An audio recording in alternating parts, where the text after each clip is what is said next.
Hello history buffs and firearms enthusiasts, and welcome back to the channel.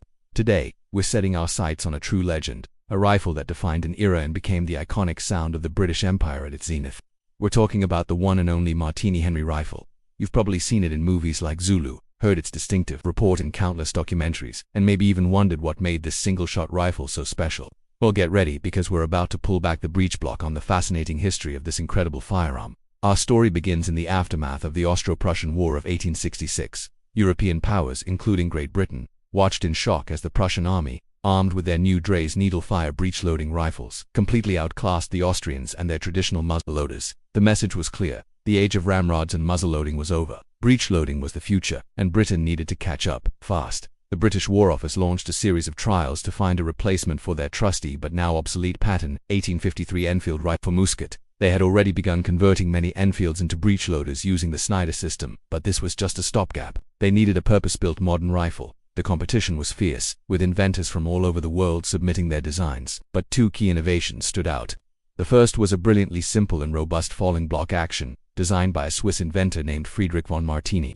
Instead of a complex bolt, Martini's design used a block that pivoted down when a lever was operated, exposing the chamber for loading and ejecting the spent cartridge.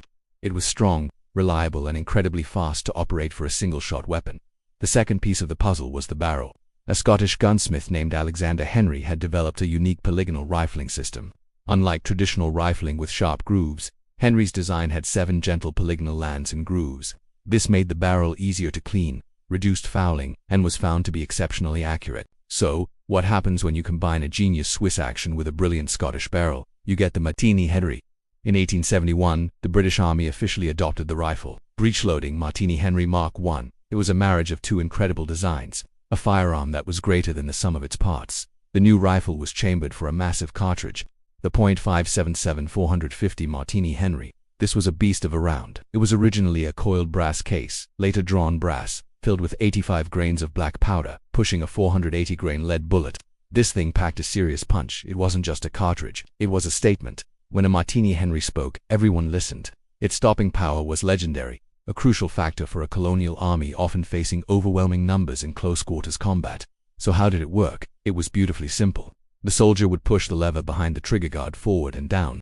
This motion dropped the breech block, cocked the internal striker, and ejected the spent casing from the previous shot.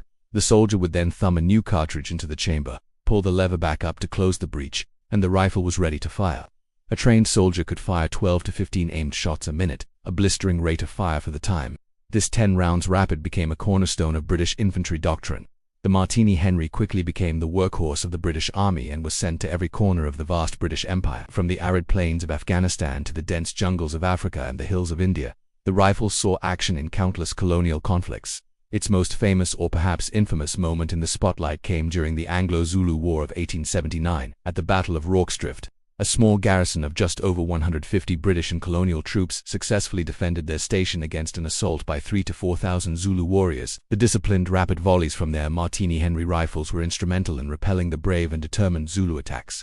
The battle became a symbol of British stoicism and the effectiveness of their weaponry, forever cementing the Martini Henry's place in military folklore. But the story wasn't always one of victory.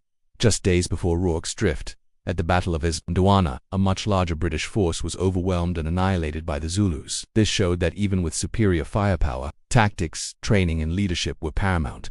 The Martini Henry was a tool, a very effective one, but it couldn't guarantee victory on its own. The rifle went through several variations or marks. The Mark II, Mark III, and Mark IV all introduced improvements, such as better sights, a safer trigger mechanism, and a longer lever for easier extraction of spent cartridges. There were also carbine versions for cavalry and artillery units, which were shorter and lighter. However, technology never stands still. By the late 1880s, the world was moving on again.